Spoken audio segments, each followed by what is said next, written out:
All right. Hey, everyone. Welcome to another Monday night here on Rob Father's Realm. And this Monday, we are back to We Need Alternatives. I'm here with my good friend Dana. I'm Jim.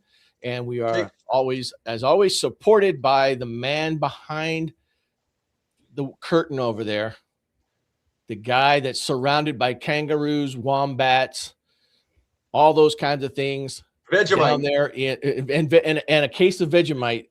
Yes, left over from the 1980s. And he is also known as the guy who coined the phrase, "The dingo took my baby."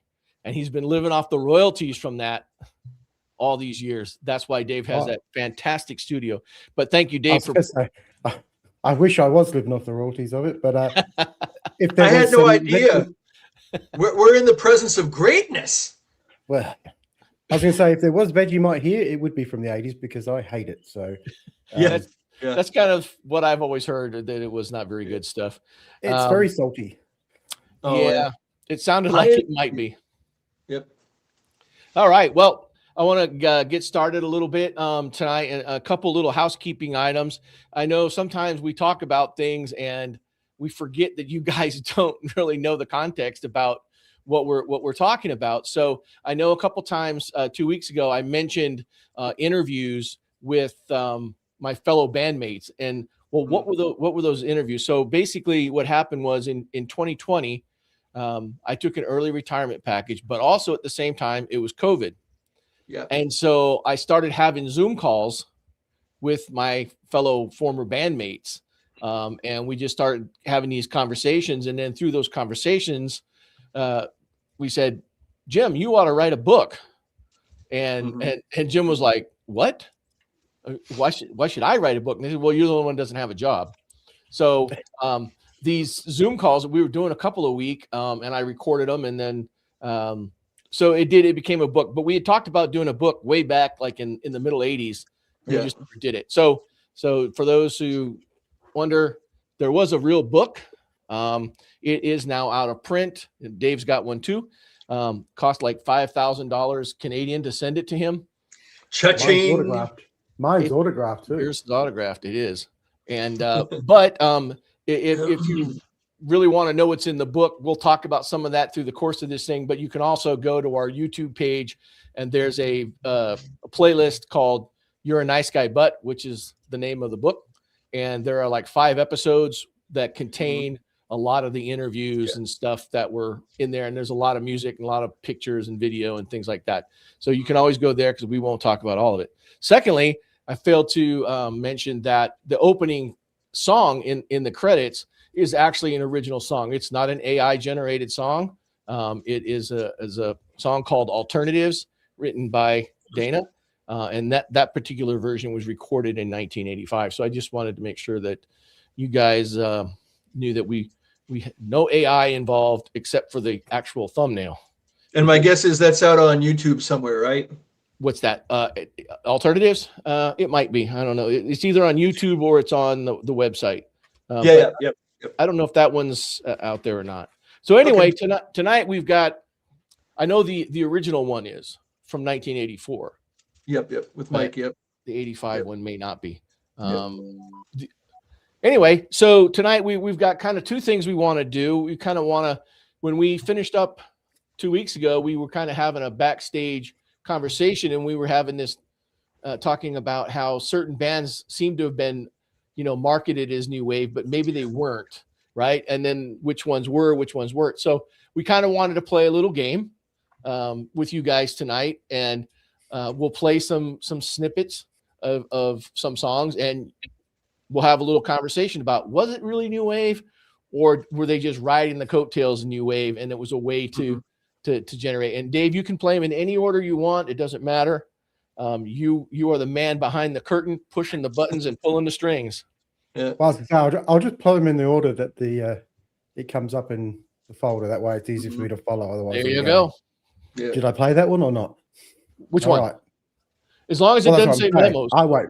I won't know if I played it, if it's all over the place. So I'll just go in the alphabetical order. I think it'd be easier. As long as it's not one of the ones that says Memos on it. No, I've got those. Okay. I can see those. We'll do those later. All right. This is professionalism at its best. It is. Yeah. I'm just going to. I'm just looking at your originals here. I can see 4 of them have got the memos. There should be 5. Yeah, I'm getting the bad news is the other one. Yep. Yep. Okay. All right. Here we go. The first one, a song I know very, very well.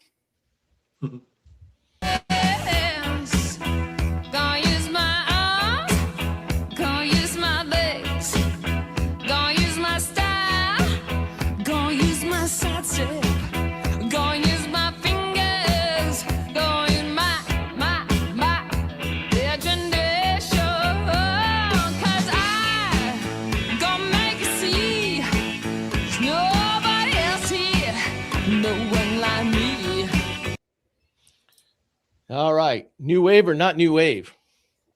Are you asking me or them? Anybody. So we've got 2 not new waves. Mm-hmm. Any other opinions out there? Jay Bake, you can contribute to this content because you can have an opinion. Yeah, definitely not new wave. Okay, not new wave, but was it marketed like new wave? Ooh. I've got my own opinion on that one, but well,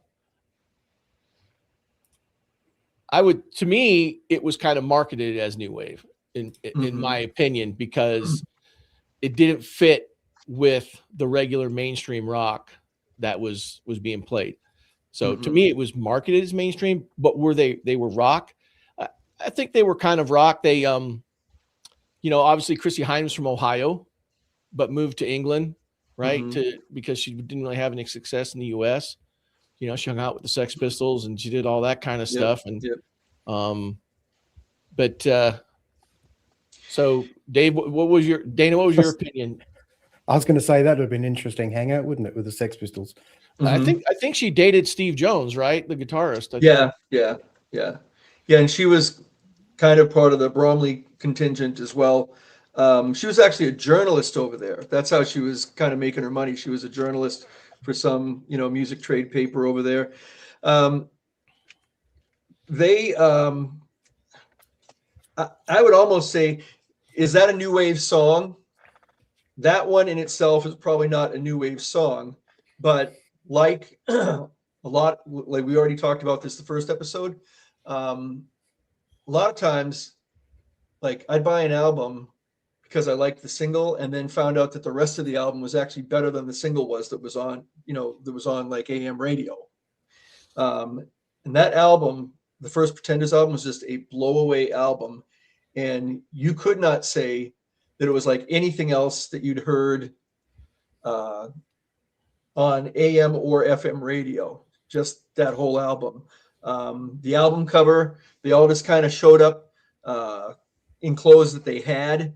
Her costume on the front cover of the Pretenders album was kind of iconic, but it was just what they, clothes they had. Faux leather pants she was wearing, but the album was definitely groundbreaking and definitely not, Bob Seger. Yeah, so kind of in between. I mean, they're rock, but I mean, they were kind of in between new wave and traditional rock of the current time.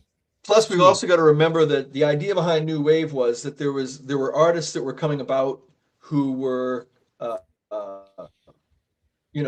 not going to get signed by, major labels, right? So they were on Sire, which was the same label that the Ramones were on, which was a, smaller label. And, they were one of the bands that came about that were outside of the mainstream for sure. But Brass in Pocket is a new wave song. No, it's pretty straight rock, pretty straight pop, All right. Keep us rolling, Dave. Well, I was going to say, my best mate was really into new wave, and he always said they weren't new wave.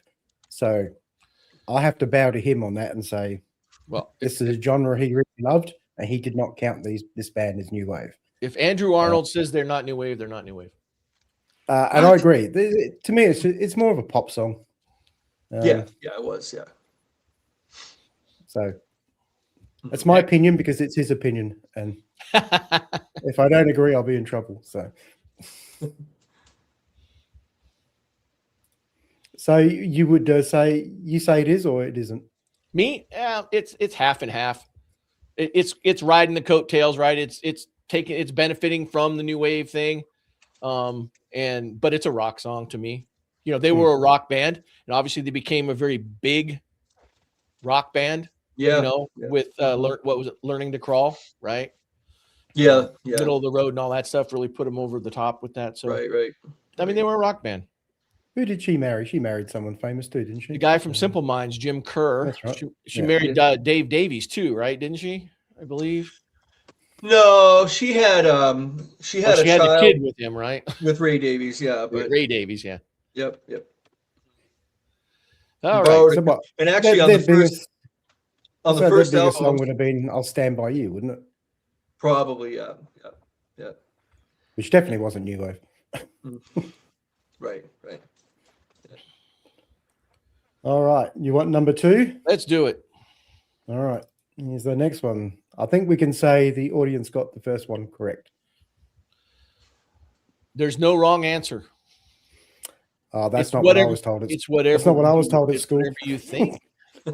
When I was at school, I was told all my answers were wrong. This is a kinder, gentler, right? This is that, whatever we call it now, Well, I've always said everything about music is opinion based. So, All right. I was talking with a friend of mine. See the woman that hurt his pride. Told him if she loved him so, and turn around and let him go. Then he said, you better watch your step, or you gonna get hurt yourself. Someone's gonna tell you lies, cutting you down to size. Don't do me like that. Don't do me like that. What if I love you, baby? Don't do me like that. That's a rock song.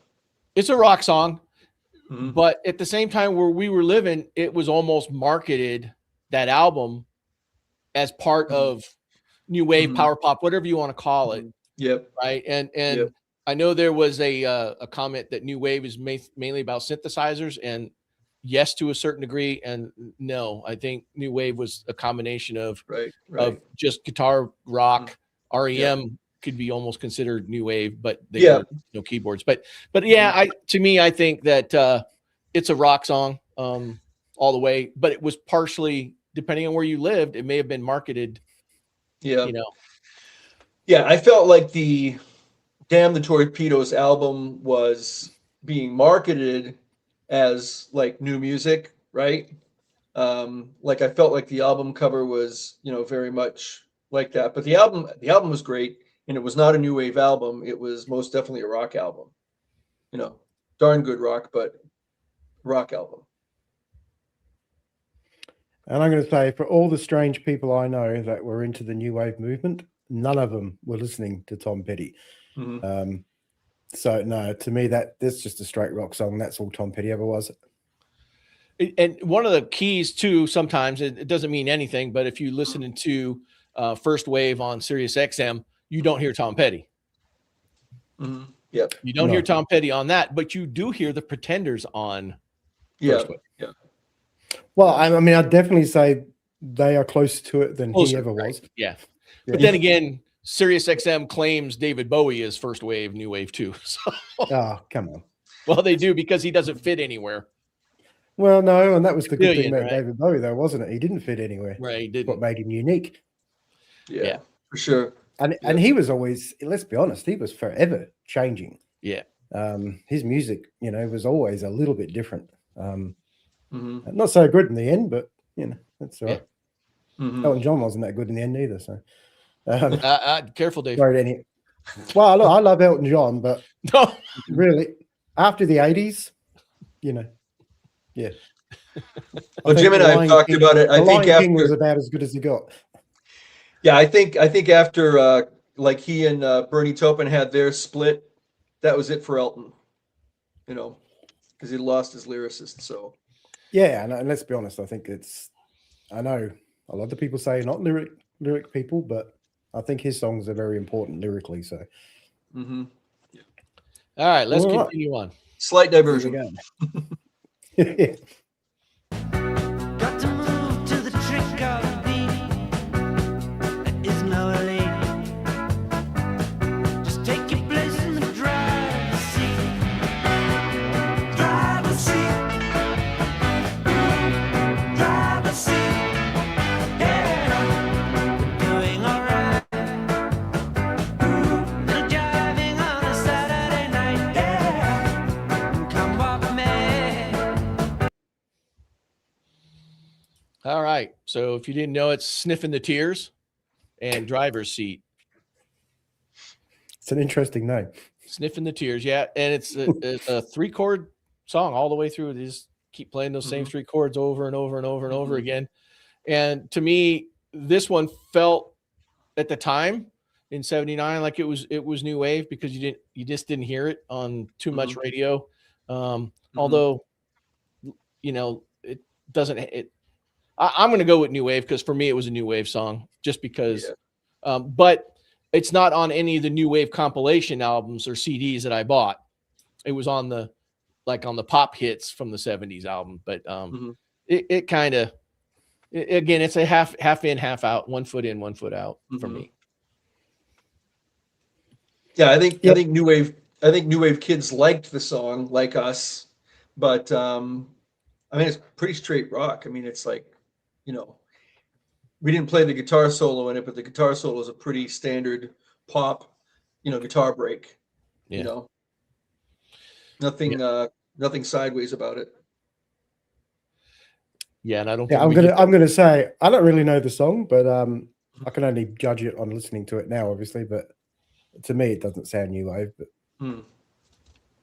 But I don't. I might have said something different in 1979. Who knows? But I don't think that was a big hit here because I don't really remember that at all.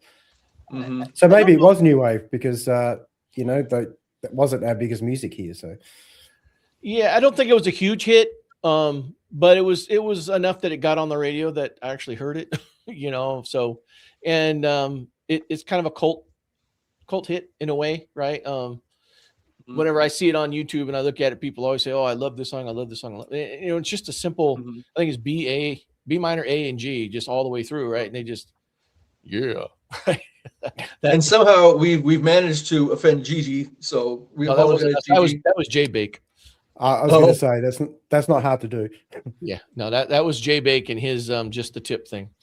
Yeah, but I got a no comment out of anyway.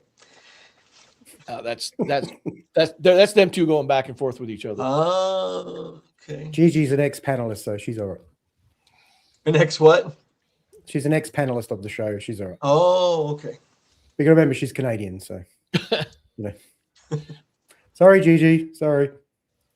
All right, what do we got next, Dave? All right, here we got this one. I know this one. Okay. Whistling to sweet kissing baboons in the jungle. It's a knockout. If looks could kill, they probably will. In games without frontiers, war without tears. If looks could kill, they probably will. In games without frontiers, war without tears. Peter Gabriel, former lead singer of Genesis, right? Definitely went new wave. Definitely a bit avant-garde sometimes, right? Yep.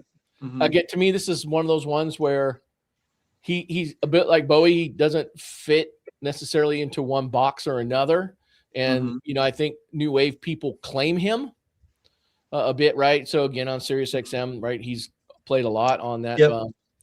But, you know, this was one of his kind of earlier ones, like late 70s, early 80s, right? Along with Salisbury Hill, which I really like. Salisbury Hill was a great song, yeah.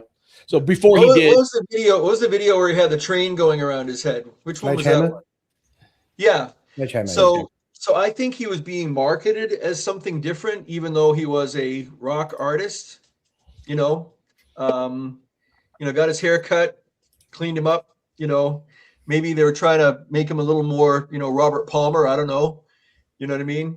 But Yeah, he was a rock artist who just had some, and to Jim's point too, even in Boston on WFNX, which was like an alternative radio station, they played Peter Gabriel all the time. They weren't playing Genesis, but they were playing Peter Gabriel. So what do you think? I mean, alternative pop. Can, that's a good way to put it. Alternative pop. Yeah. Yeah. I mean, as I said, a guy obviously came from the prog rock era. Yeah. Look, I don't consider him to be new wave, but I could see, you could sit on the fence and make an argument for it because, as you said, pretty hard to sort of put him into anything else. His music is a bit strange at the best of times. Yeah. And even when he gets poppier, it's still, I wouldn't call, your classic kind of pop. Right. I mean, I could see an argument for it, but for me, no. But that's kind of why we call the show We Need Alternatives, because, new wave has its one side of things that people go to, and then there's alternative music, right? So like I said before, so the college radio thing, right? The indie bands, things like that. And this is kind of, to me, it's kind of in that realm, right? He was prog rocker in the 70s. Yep. Right. Very, very theatrical, strange, right? Him and Kate Bush did, Kate Bush, right? Where does she fit in? And we don't have any Kate Bush playing here tonight, but before running up that hill and all that stuff, right? And when she was doing kind of the performance art stuff that she did, right? Where did that really fit, right?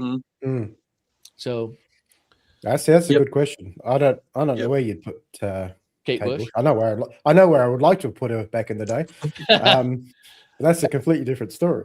It made me think of that because I heard Cloud Busting on the radio today when I was out and about. Good song. Yep. I mean, she's definitely an acquired taste. Yes. I'm amazed how well that Running Up the Hill did again when Stranger Things put it on their show. Yeah. All these kids running around saying what a great song. I'm thinking, you realize this song is 40 years old? Like, and it went to #1, right? And got her in. I think that's what got her into the Rock and Roll Hall of Fame this last turn. Yeah, I always liked Babushka. I always liked that song. Babushka was a good song. I love that film. I love that film clip. Yeah. And I like Big Sky a lot. Big Sky's a great song. But anyway.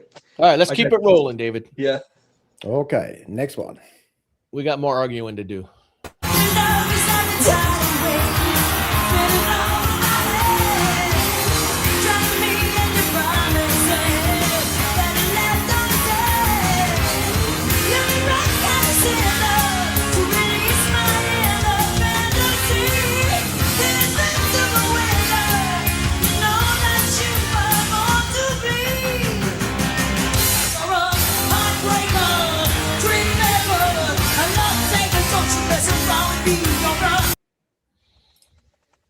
Yeah, I would say rock. It kind of got marketed a little bit as new wave because it was rock was making that change a little bit in the in the early 80s, and as a female rocker, she was kind of finding her spot. So it's a rock song. She was always a rock person. I think that's a rock song, like from start to finish. I think she's a rock artist. But I have to say, if my memory serves me correctly, when In the Heat of the Night came out, which was the first album, with the album art and, the graphics, etc., they were definitely trying not to, market her like she's lover boy or some rock act. They were definitely, I got the feeling that they were trying to ride the coattails of this new music that was coming in, although I think she's completely 100% a rock artist. No, I don't think there's any argument for Pat Benatar being new wave. Definitely a rock artist. I think this is the most obvious one out of the lot. Well, we had to have some easy ones. Well, this is true. I know this is the multiple choice, but don't you dare get it wrong. You know, when I had like multiple choice at school all the time, I would second guess myself and screw it up every single time. So Yeah, because you think that's too obvious. Can't be right. yeah, Has to can't be that. way. It's too obvious. And then Yes. yeah, And the teacher looks at you and going, "What are you, an idiot?" surprised I graduated school. I am just. Well, they let anyone through. They just wanted to get rid of us. I am That's living all. proof of that. Yes, Yeah, they didn't want us hanging around for another year. They went, "Get out." that's Go. right. That's right. All right, next one. No one knows who she is or what her name is. I don't know where she came from or what her game is. Hot child in the city. Hot child in the city. Running wild and looking pretty. Yeah, to pop, but one hit wonder, Yeah. right? Yeah. Yeah. Kind of a one hit wonder on the verge of, because it was like, I think this was like 1978, if I remember, because I remember we played this song because it was easy to 78 or play. 79, one or the other. Yeah, we played this song because it was easy to play, and Sure. and I think we had a friend who really liked this song. You remember, Dana? Yeah, Tom liked it a lot. Yeah. No, we had another friend, Jenny, liked this. Oh, I didn't know Yeah. that. Yeah, Jenny liked Yeah. this song. Mhm. Anyway, it's again, it's a half in, half out. Probably marketed as new wave, right? Because he didn't fit the bill of the typical rock star looking kind of guy, and Mhm. Yep. that's my opinion on it. Mhm. But it's a pop rock song, yeah. Power pop. Yep.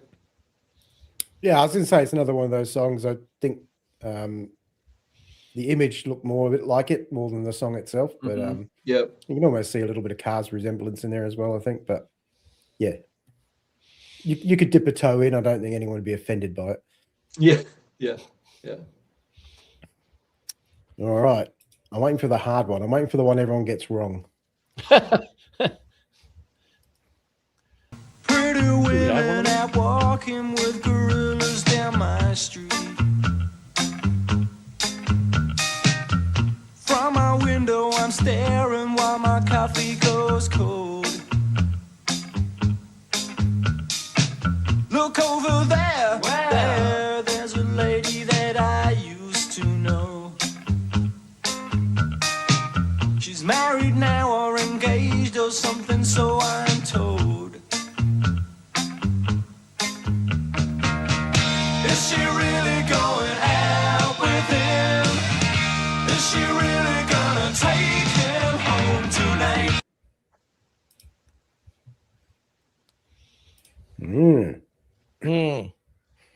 Good old Joe.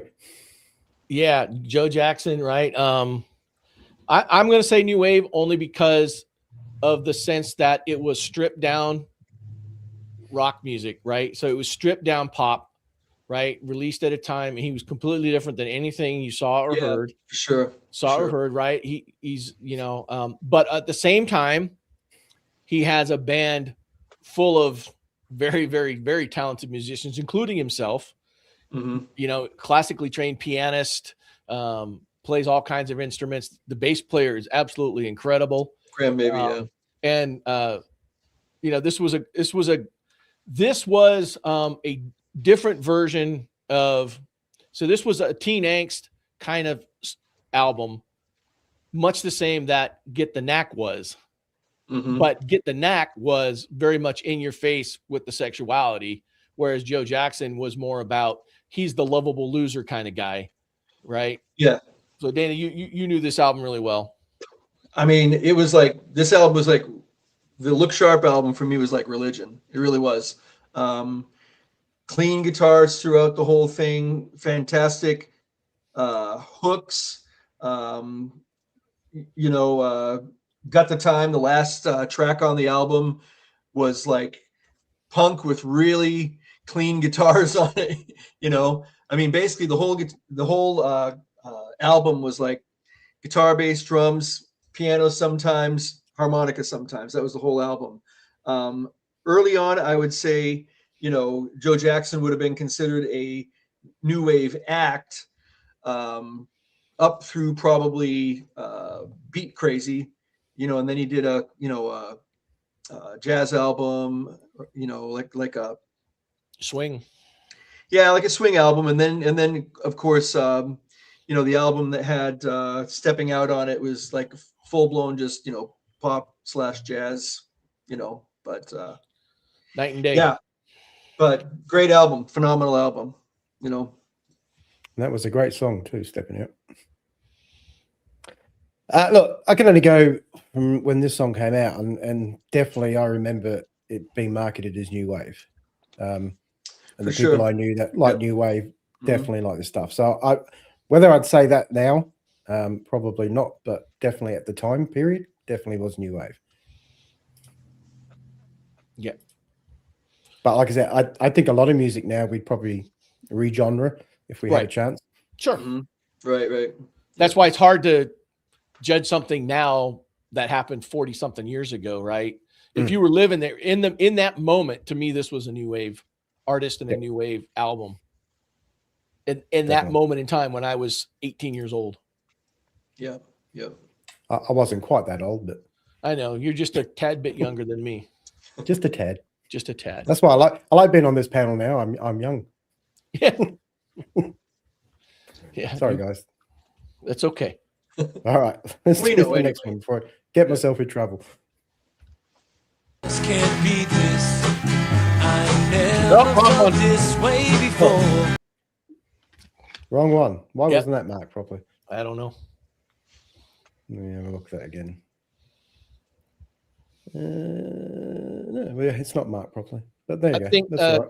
Jay Bake, to answer your question, I think kind of and sort of, but really it was a way for other artists to find their way in the door by going through a new wave route. So a lot of the punk bands, some of them, the good ones, did kind of become what you would call new wave or alternative acts. But I think it was a way in. So for Joe Jackson, it was a way in, right? It was a way for the record company to get his music in, and compared to the more sophisticated music he did after he'd been an established artist by doing a jazz swing album, by doing Night and Day, and by having the ability to do the stuff that he probably really wanted to do anyway.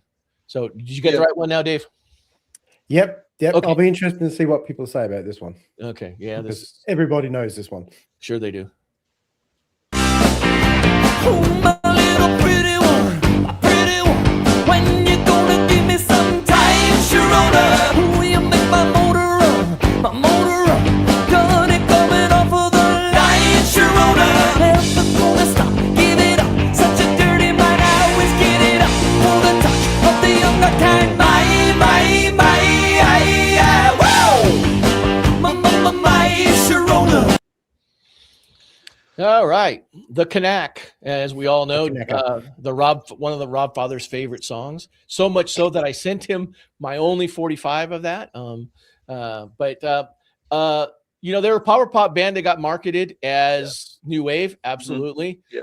Obviously they had the biggest hit of the summer of 79, right? It was everywhere. I remember you couldn't get away from it. Matter of fact, Dana and I went and saw the Knack. We got, his brother had won some tickets and we went and saw the Knack, and it was a great concert, great show. They were phenomenal live. It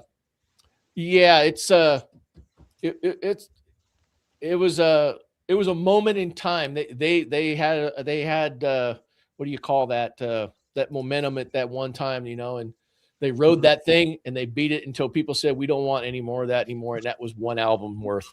Yeah, right. Yeah. I mean, look at the guy wrote a song about, he was like 27 or something. And he wrote the song about a 17-year-old girl that was working in a shop that his girlfriend introduced him to and stuff. And he basically, hounded her until she went out with him. So he was a little bit of I don't want to say he was a pedophile. I don't think that was the case, but he wrote too many songs about little girls. Well, they'll grow up. Yeah, and I think they were honestly, I think that was a power pop song. And I think the Knack were pretty much a power pop band.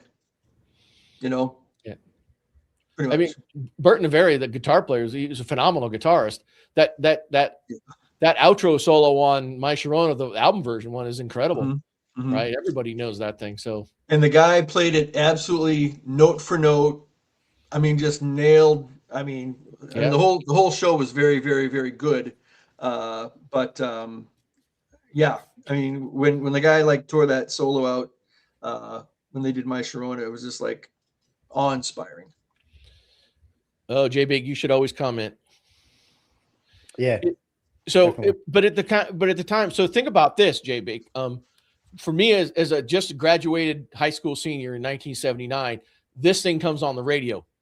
That was an alternative form of music that was not being played on the radio. So in a sense, that's new wave, because when you compare this to the other kind of hit songs of 1979, this one stands out as being completely different. And that's kind of what I mean by new wave or alternative music. Is it was different. You know, nobody else was doing that. It was outside of the corporate rock. Yeah, I mean, so what was one of the big songs? What Styx's big song in '79 was what? Babe, right? Babe, yeah. Babe. That was their big song in '79. Supertramp had Logical Song. Yeah. Yeah. Mm-hmm. So there was a lot of what was popular. This just happened to become really, really popular. A lot of the new wave alternative songs, you knew them, but they didn't go to number one. They didn't go to the top 10. They maybe were in the top 20. They weren't huge hits, but over time, you know, you grew to know what they were, and they became more ingrained in popular culture because of that. Yeah. But you definitely had to go back then. You definitely had to go look for them. You know. Yeah. It wasn't something that wasn't something that was going to be offered to you on FM radio. This is almost like the poster child of new wave back in the day, though. This song. Yeah. And whether you consider the song itself, they certainly, the look to me was new wave. Well, yeah, and that was part of their marketing. Was they were also marketing themselves as a second coming of the Beatles in terms of image looking. Mm-hmm. You know, with the album cover and the wearing the ties and wearing the knacker coming, right? Yeah. Remember the whole promotion, the knacker coming. They had posters all over Omaha, stapled to every phone pole. The knacker coming.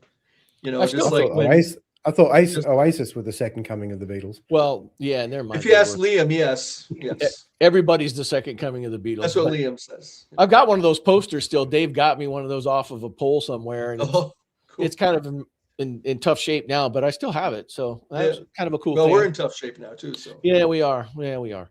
All right. Well, how many more of these do we have, Dave? Not that many. Okay, let's see what we can do. We might go a little bit over our hour, but we'll see what happens. It's all right. You can charge overtime. You know, well, some of these guys may need to go to bed. You know, not me. I still don't have a job officially, so you know. You get 11 o'clock in the morning. Here I'm all right. It's almost lunch. So many times today, and I guess it's all true what your girlfriend say. But you don't ever want to see me again, and your brother's gonna kill me, and he's 6'10". I guess you call it cowardice, but I'm not prepared to go on like this. I can't stand losing. I can't stand losing. I can't stand losing you. All right, La Policia. I didn't want to play Roxanne because everybody knows Roxanne, so I chose a different song from that album. Yeah, to me, again, at that time in that place in 1978, this was new wave. This was so far from anything on the radio. I mean, this one is kind of one that I don't want to say it blew our minds, but it in a way it did. We played about 3 or 4 songs off of this album, but at the same time, when you look at the Police collectively, this is a band that jumped in on the end of punk rock. And Sting, jazz bass player, right? Stuart Copeland, he's a prog drummer.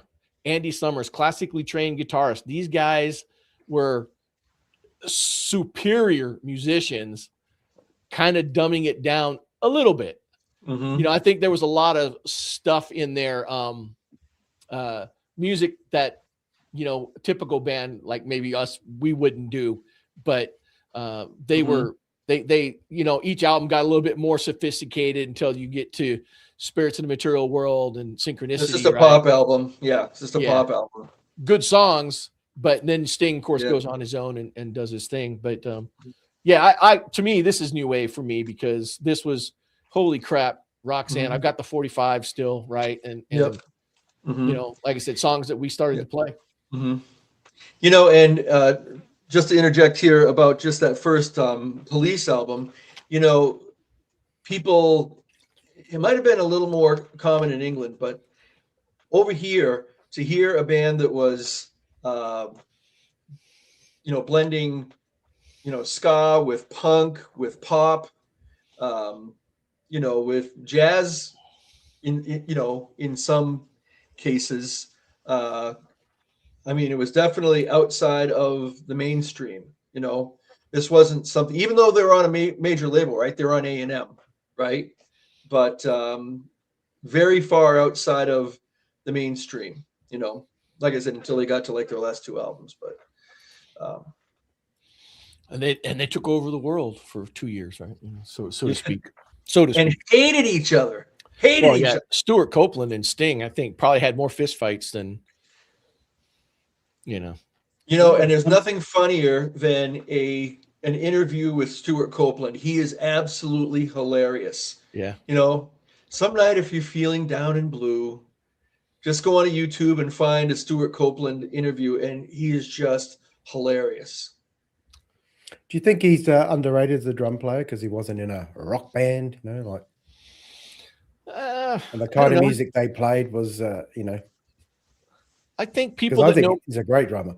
I think people that know music and people and drummers especially, right? They I think of him as a great drummer because he was very unique in his style because he learned when he was like in the Middle East and learned all kinds of different rhythms from the Arabic music and stuff. And Yeah, he's fast as, you know, he plays faster than you know what. But I know our drummer Dave loved him, right? You know, Dave had he had his drummers that he really liked, right? You know, our old drummer Dave, he liked Buddy Rich, he liked Peter Criss because he was a big Kiss fan. He liked Neil Peart, and once he found the Police, he really liked Stuart Copeland. And I remember him trying to do a lot of Stuart Copeland-y kind of things without realizing that Stuart Copeland was using a digital delay on his drums.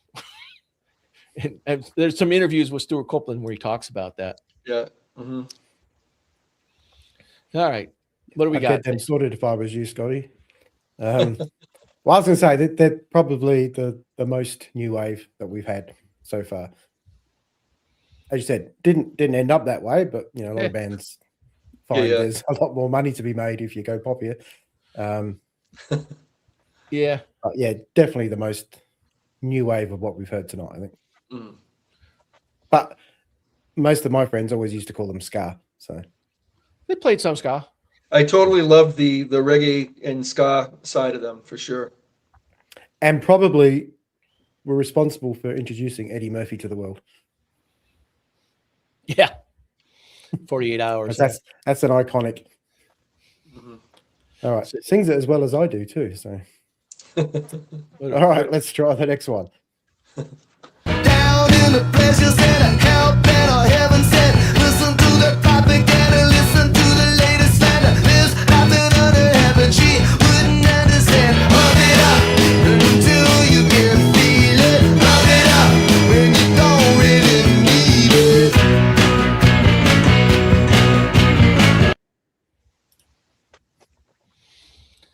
Elvis Costello from his second album, This Year's Model, right?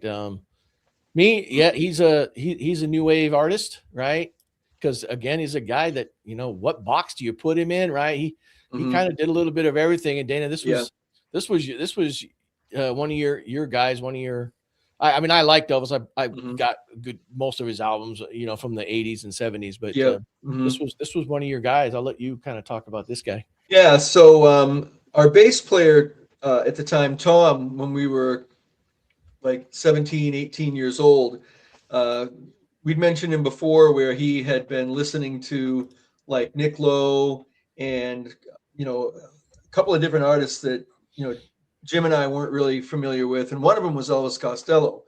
And I didn't know what the big deal about Elvis was until one Sunday night, Elvis Costello and the Attractions were on King Biscuit Flower Hour, and just did an amazing set. I actually recorded it on cassette. I still have it. I still listen to it every so often. But Declan Aloysius McManus, which is Elvis's real name, right? Was actually, I mean, he was actually just an amazing songwriter, you know. I mean, he definitely had a voice you had to get used to, you know, because he didn't have a great voice, and was absolutely supported by the Attractions. So the Attractions didn't play on the first album, but they did play on the second album. But what a gift for him to get those three guys. I think he was definitely, you know, marketed as a new wave artist. And I think back then everybody thought of Elvis as being like, you know, a new wave artist. But again, we were in a really great period, kind of like the British invasion, where back in the early 60s, you know, record labels are just, you know, signing anybody with, you know, an English accent and bad teeth. And at the same time, you know, anybody who kind of had a weird haircut and, you know, had a skinny tie, you know, was getting signed in the early 80s, you know. And of course, you know, Elvis's first album was 1977. So people might say that, you know, that was, you know, before the new wave era, you know, began. But I just think that he was highly influential at the time among, you know, people who are up and coming, like, you know, Jim and I and the bands we were in, and just on, you know, songwriting in general, because the guy was like a walking thesaurus. You know, he wasn't just writing, you know, I love you, you love me kind of songs. But yeah, I don't know. I have a hard time being able to articulate everything that I think Elvis Costello was to the music at that time. And he was fortunate enough to get signed to a major label with Columbia. So I do love Kiss, Rob. I just got to hide it from everybody, so don't broadcast it. I was going to say, he did announce on the other show, I don't know if you saw it, Rob, that he did actually buy the Love Gun album. So there you go. Yeah. Well, there you go. Yeah. You know, what more can I do? Yeah. What, you Wear bought a a Kiss album. I could That wear brings you a into the Kiss family. t-shirt. I don't have a job. I can't buy any Kiss t-shirts. So when you get your job, you can. But I did watch that interview with Paul Stanley and Gene Simmons, because they're always Great hilarious. interview. They're an Great interesting interview. They are a very interesting interview. Yeah. I said to Rob that what I liked about it was we didn't just get to hear the same questions asked. Yeah. They actually talked about music, you know. Well, and than- they are historians of music, right? Because they grew up in the 60s, and they experienced all that, right? So you know, guys like that are getting to be fewer and far between, because, you know, they're up there in age, right? And I'm always happy when they show something of the Squeak as well. So yeah, and they showed actually. So all right, that makes me happy. So what do you think about this one, Dave? I must admit, never liked Elvis Costello. I don't know why. I'm sorry. I did know people that did like him. There was something about him I just didn't like. And I was, like I said, I was pretty fussy back at that time on what I did like, and he just wasn't in my wheelhouse.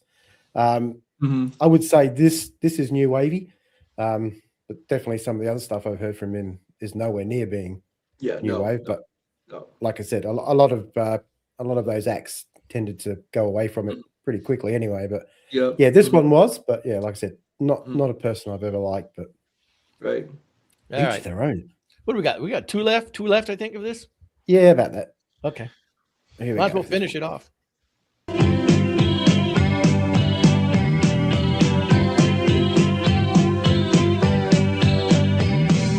lead this crazy kind of life. It's action-packed each minute. I see your world go whizzing past. Reach out my head to spin it. It's only now you tell me that we're worlds apart each minute. Whoa,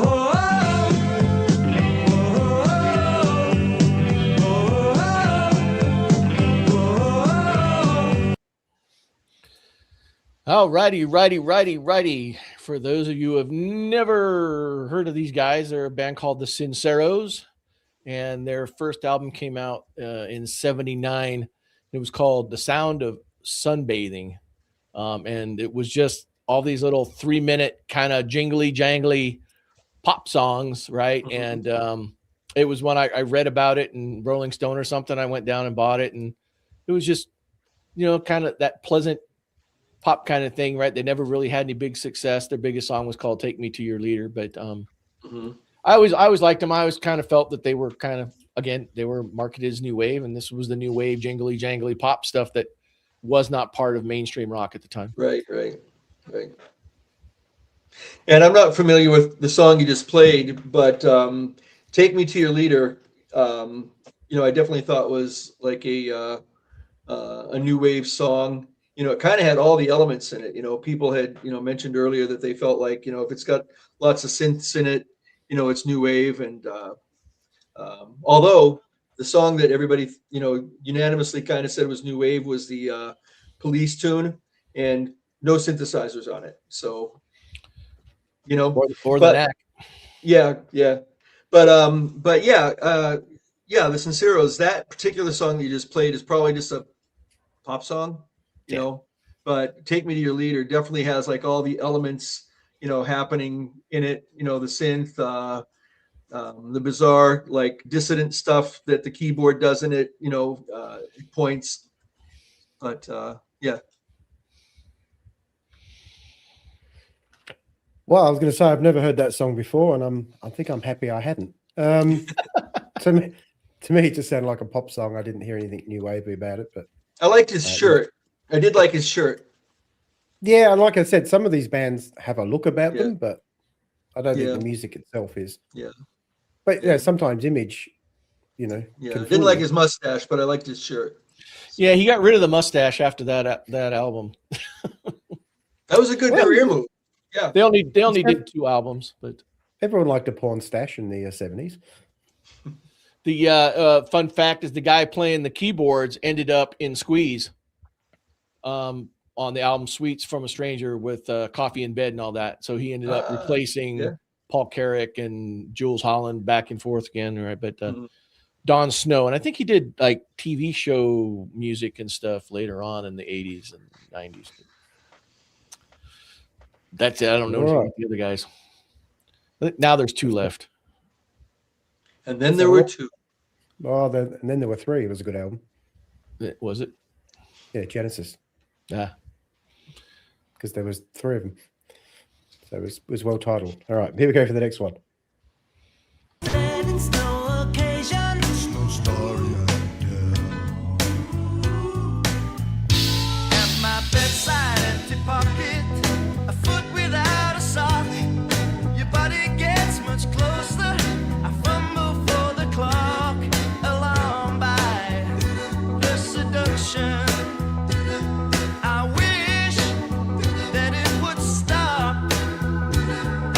Tempted by the fruit of another. Tempted, but the truth is discovered. All righty. Paul Carrick singing for Squeeze. Yes. So Squeeze, this was like from their 3rd or 4th album.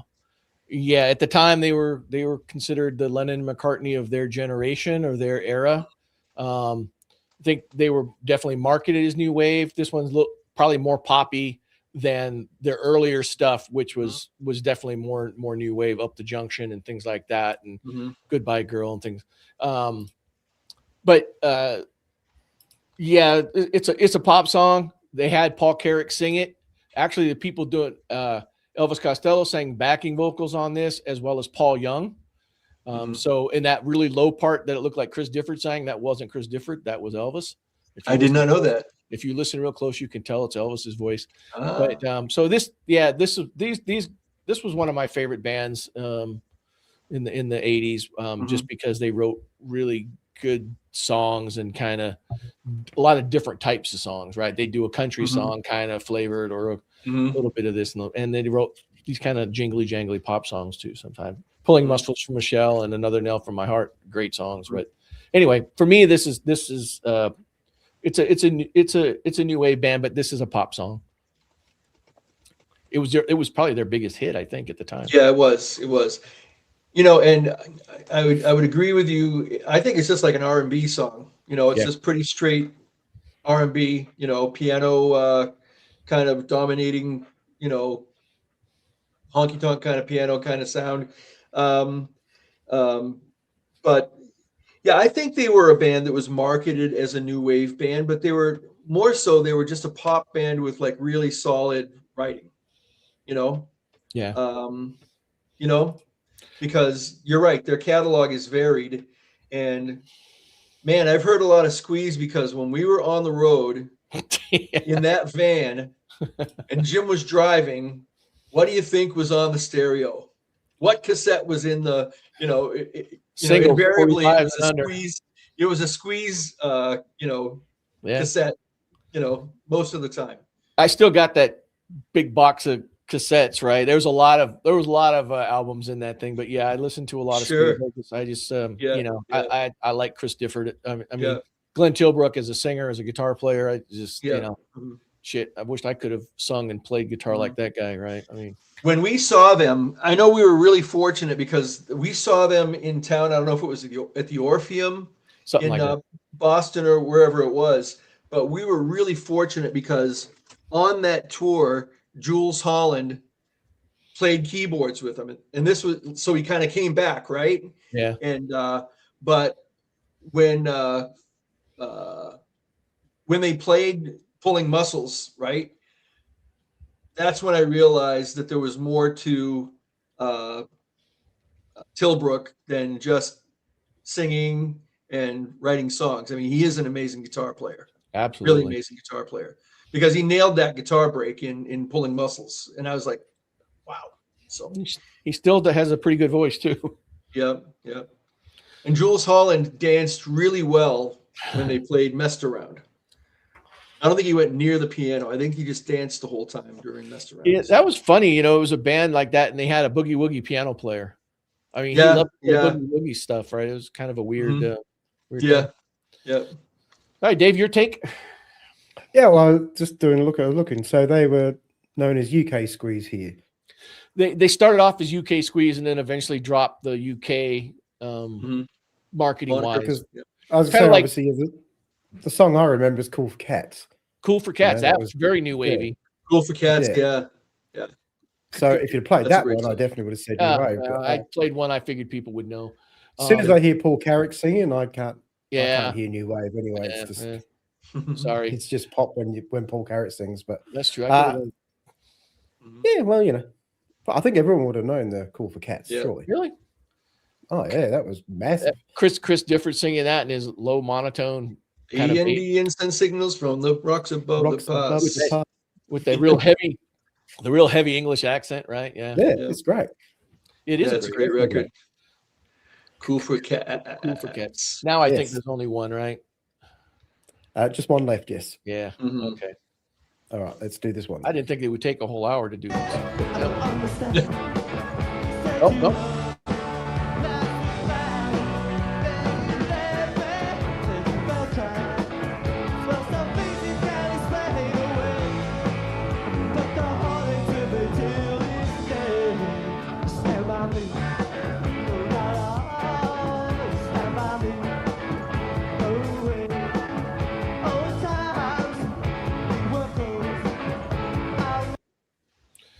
All right. The Clash.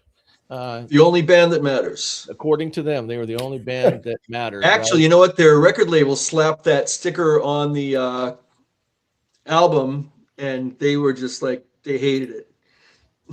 It was not their idea. Yeah. So by the time this album came out, so the album itself, right? London Calling, right, is a very clean, slick sounding album, right? Nothing like the previous albums, right? With the Clash, yeah. Give Them Enough Yep, Rope. yep.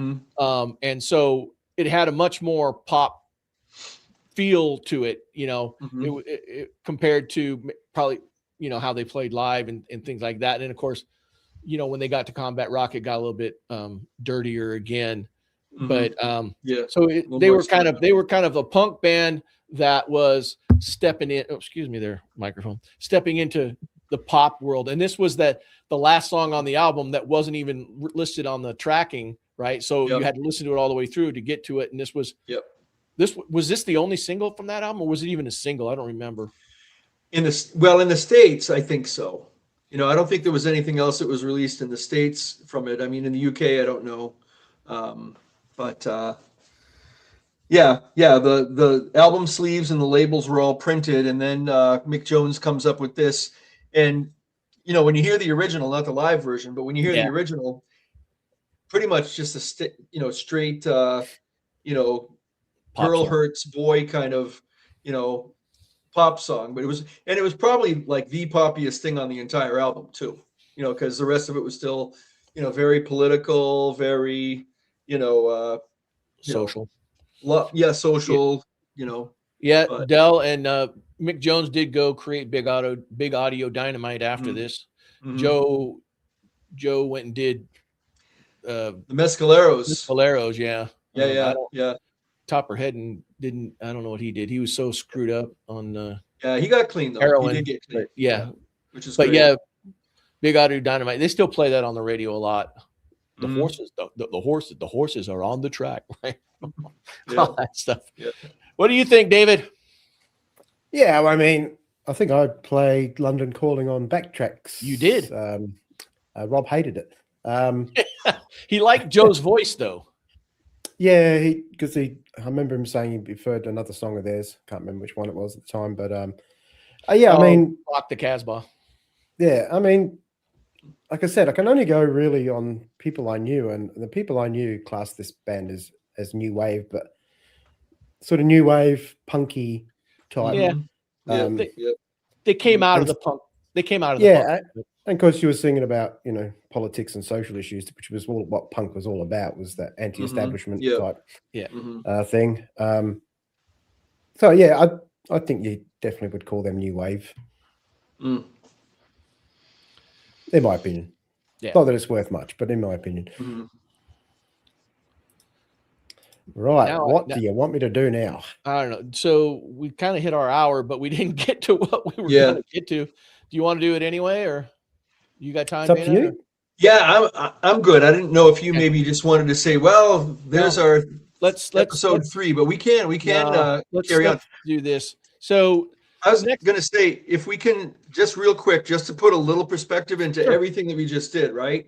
So there used to be this record label called K-Tel in the States anyway. And what K-Tel would do is we had them. They would, you had them. Yeah. Well, and what they would do is they would put out albums. They would like groove cram, right? And they'd put 20 songs on one album, right? But it was usually like, disco songs of the 70s or, different things like that, or they do pop hits albums. Actually, one of the best albums they did, to my mind, one of the very best CCR compilations. They did a CCR compilation with like 20 songs on it, and it's just amazing from start to finish. But in 1980, they did this album called Rock 80, right? And what I think they were trying to do was to kind of catch a wave of this new music that was coming about that you couldn't categorize, right? It wasn't, Boston, Styx, Foreigner, it wasn't that kind of rock, right? And just to run through some of the titles on it, right? So there was Cars by Gary Newman, Brass in Pocket by the Pretenders, Driver's Seat by Sniffing the Tears, Cruel to Be Kind by Nick Lowe, Heartbreaker by Pat Benatar, right? My Sharona, I Want You to Want Me by Cheap Trick, right? One Way or Another by Blondie, Pop Music by M. But I think they were kind of fishing, right? So but I think that's kind of a microcosm of the industry at the time, is that they were trying to figure out what was going on, right? Here are some songs that, had made a splash in the top 40. Like Jim said, they might not have made it into the top 10 or the top 20, but they made a splash, and they're trying to figure out, to Jim's point, how do we market this stuff, right? And they kind of hit and miss, because as an example, like I said, a couple of the songs that were on here were, Pat Benatar, who we decided wasn't new wave, and of course they had Cheap Trick in there, which is just like one of the greatest bar bands in the world, right? You know, one of the greatest party bands, but they're not a new wave band. They were Cheap Trick, right?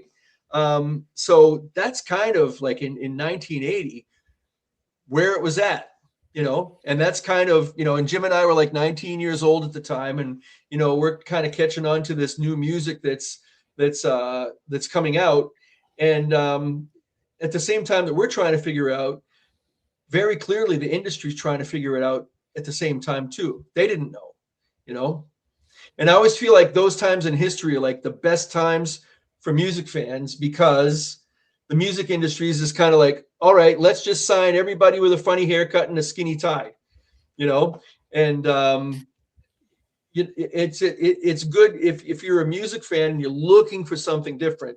Those are always the best times, you know, and Jim and I were kind of lucky to be like older teenagers during that period, which was great. So yeah, I'm off the soapbox. You're off the soapbox. All right. Well, let's see if we can get this thing done here. So we said we were going to take a look at or listen to or a look at 5 original songs that kind of fit into this general period of time.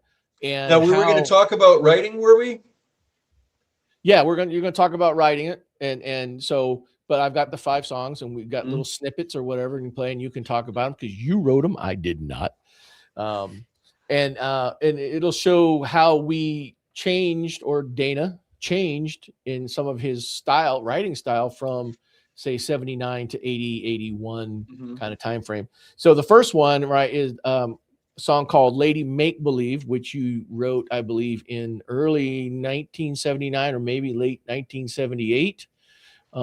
Right. And we made this recording in the basement of our bass player's house with just some microphones thrown up, and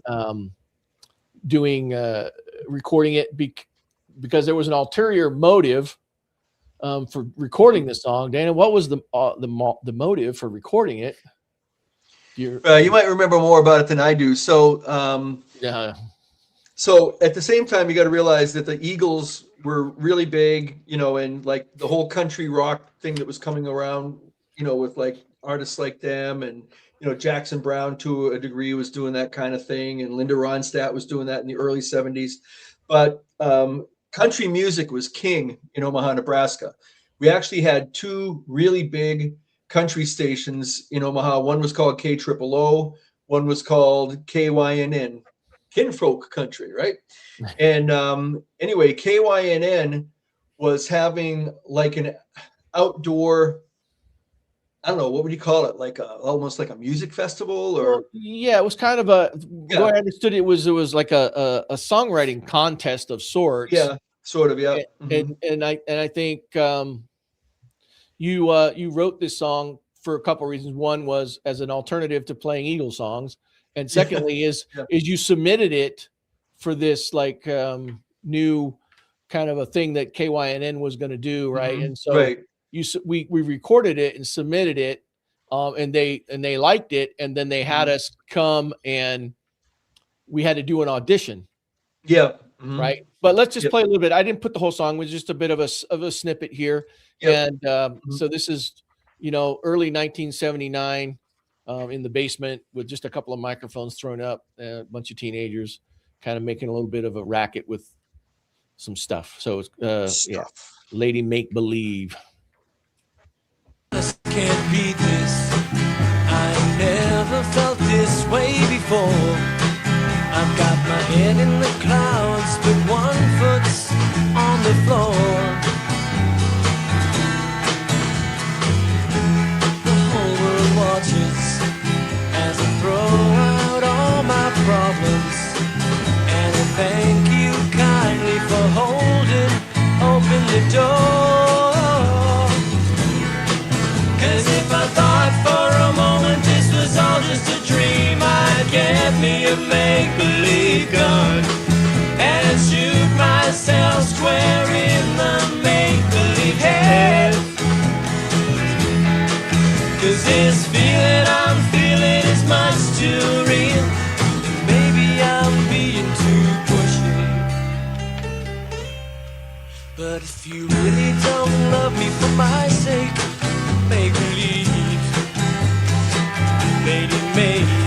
need.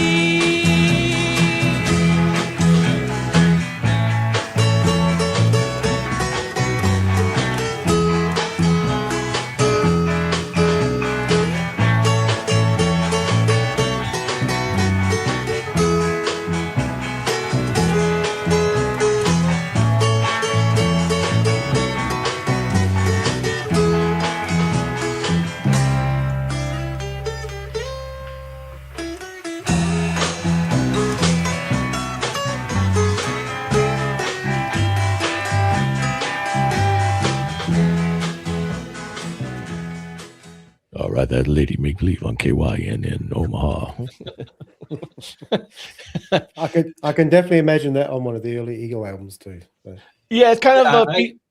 Go ahead. I think it's kind. I think it's kind of like 10-cent, peaceful, easy feeling. Yeah. That kind of thing. Yeah, but anyway, yeah. So we sent in a tape, we auditioned, and the day that we went out, so it was like an outdoor music festival in a way, and they would just like bring up different acts, and we were brought up, and at the time, this is when we were still called Variety. And the guy knew my name was Dana Schmitz, and so we got introduced as Dan Schultz and his Variety Rock Band. So, but anyway, we went up and we did our song, and we did it in front of, it was probably a couple of thousand people, right, Jim? Yeah. And it was fun, but nothing ever came of it, which was fine. I think the whole writing thing, right? We had, Jim had, mentioned last week, we're 15 years old and we go into Jim's living room, and his, stepfather's got a reel-to-reel deck, 4-track reel-to-reel deck. And, we recorded an original. And something that, Jim and I talked about earlier that, or end of last week, was that we kind of glossed over the whole songwriting thing, right? Because I don't think there were a lot of bands who were like 15, 16 years old where a lot of their repertoire were, for better or worse, their own original songs.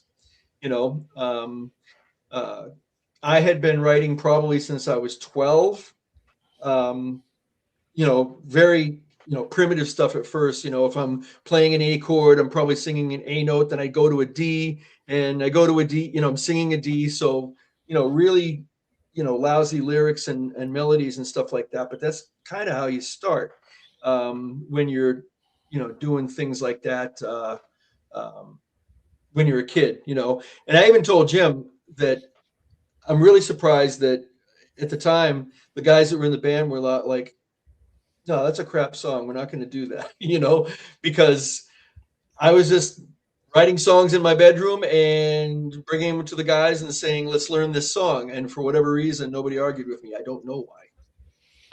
But, yeah, no, it was not a mandolin. It was just a regular acoustic guitar, and we recorded it in this little tiny room that we were allowed to rehearse in Tom's basement. And so I think we probably had 3 microphones, maybe 4 at the most. And, 2 vocals going on, and then probably the microphone for your acoustic. And then it was just a room mic. But, everything was really very basic because we didn't have any, it was not like today where you can go out and buy a, DAW and put it on your computer and, so it was all very primitive, but it was fun. Yeah. We were out in this, the fairgrounds in Iowa somewhere doing this. Was it in Iowa? It was in Iowa. Yeah. I remember. Oh, I don't remember. Yeah. Iowa and do it. And it was, it was hot and it was August or something. And it was fun.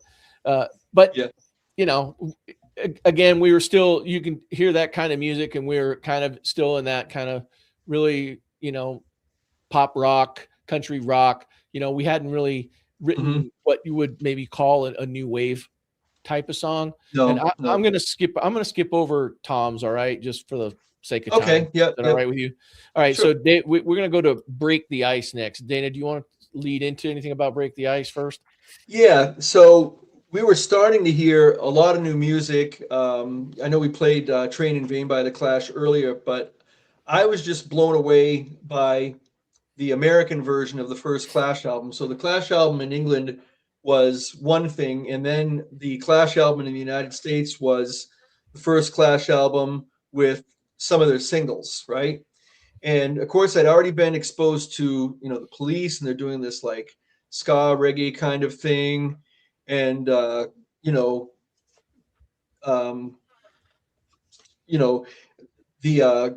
Clash album comes out, and it's got this song on it called White Man in Hammersmith's Palais, which is to this day my favorite Clash song. But it's a combination of the Clash. It's an original song of theirs, and it's a combination of like ska reggae with bits of rock with power chords in the middle of it. And another song that I was just enamored by with them was their version of Pressure Drop by Toots and the Maytals. And I'd never heard Toots's version before, and the Clash version is very, very different. It's like the only way I can describe it is, what a punk rock band who doesn't play very well interprets ska as. But absolutely loved Pressure Drop. Jim knows we played it for a long time, in our sets, even when we moved out to Massachusetts. But this song, Break the Ice, is kind of a product of me hearing all that stuff, where I was melding ska / reggae with rock and pop. So this was kind of like my take on it when I was all right. 19. So this is just a snippet of it as well. It's not the whole song. So Break the Ice. I've got to talk to you. I've been meaning to talk to you for a long time now. Yes, you. Something's been bothering me, and you're going to hear about it now, yeah? It's like this. You used to make me feel good, but then you went away. You told me that you would. I never told you I love you like I did, but now you come back, you're acting like a kid. Cause all you ever talk about your new boyfriend, that's not good. No. Hey, what you trying to do, make me cranky or what? It's been a month now that I've tried to steal a kiss. You just keep talking, so now answer me this. What's it gonna take for me to break the ice? What's it gonna take for me to break the ice?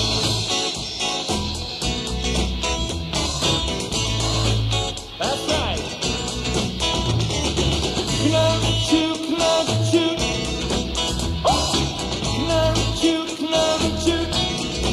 How can I reach you? How can I reach you?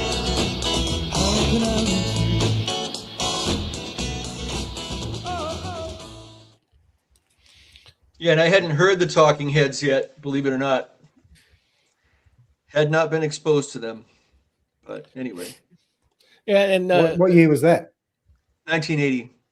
Yeah. Yeah, I was just, they weren't very big then anyway, were they? So so this was a weird period of time in the band. 1980. In 1980, we knew that we wanted to move to Massachusetts, and I actually moved in March of 1980, and they stayed in Omaha because the bass player and drummer were going to graduate in May. Yeah, they weren't out of high school yet, and they were going to move out, and that didn't end up happening right away. And so in the meantime, they'd gone into this guy had some sort of recording studio, and they recorded about 8 or 9 songs, and but just basic tracks. They didn't really finish them. And this one, Dana just happened to put a vocal on it, just a ghost vocal, a scratch vocal, if you will. And so it was just done live, and just with your Telecaster plugged into the board, the bass plugged into the board, and the drums, and then he sang a vocal on it. Right, it was never a finished thing. We never actually finished, though we did play it later in when we moved to Massachusetts. So this was just kind of a rough studio thing that they did And I remember when they sent it to me, or when I heard it, I was like, wow, this sounded really good, because it'd been the first time we'd been in the studio, in a long time. And there was some decent songs on there, some of which became songs we played, some that we didn't. Yeah. And this one we did, and we did a little bit different, probably a lot faster. But we played everything fast. When you play live, you play everything fast, right? Back in those days, right? We didn't have a click track. We didn't have any of that kind of stuff, right? You just played. And if somebody started going too fast, shit, you just kept up, that's just how you did it. I mean, there was no, and if someone decided we're going to do an extra chorus or an extra verse or whatever, that's what we did. And, you could change on the fly, right? Unlike a lot of bands today can't do that. So I think the next one we have up is Lightning. That's in there, Dave? Yes, it is. And I think, Danny, you like to call this the first new wave song that you wrote. Yeah, I think it definitely had, definitely had new wave leanings to it. It was kind of like, I don't even know how to describe it.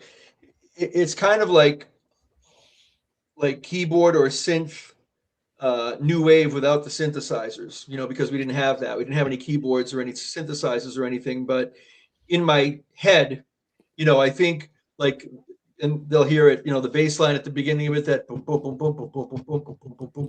I think I had in the idea in my head that was going to be something that was going to be programmed, like something that, you'd press a button and there goes the bass line,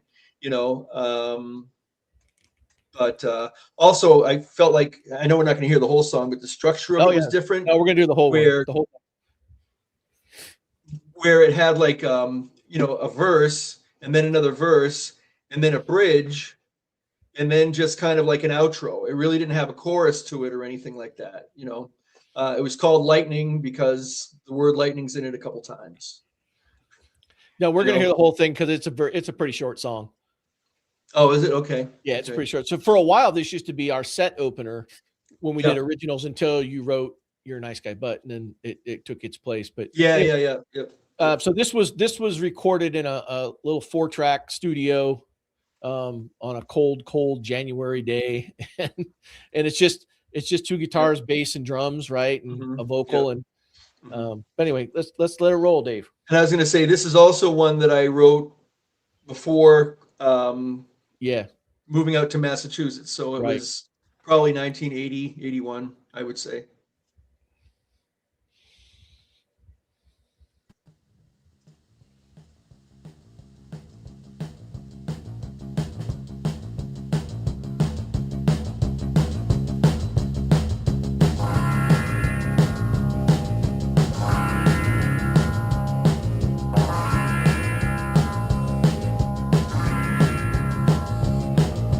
Tried again to call on the phone.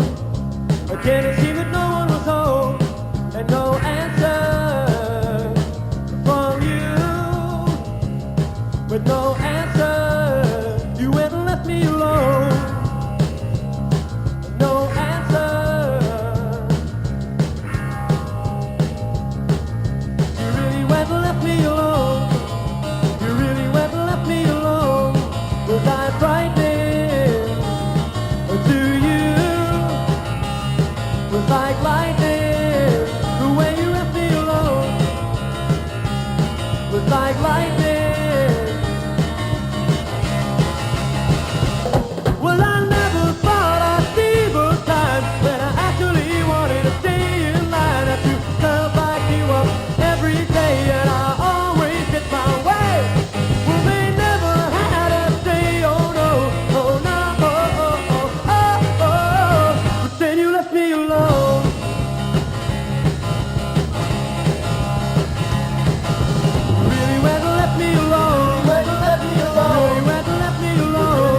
Was I frightening to you? Was like lightning, the way you left me alone. Was like lightning, the way you left me alone. Was like lightning, the way you left me alone. Was like lightning, the way you left me alone. Was like lightning.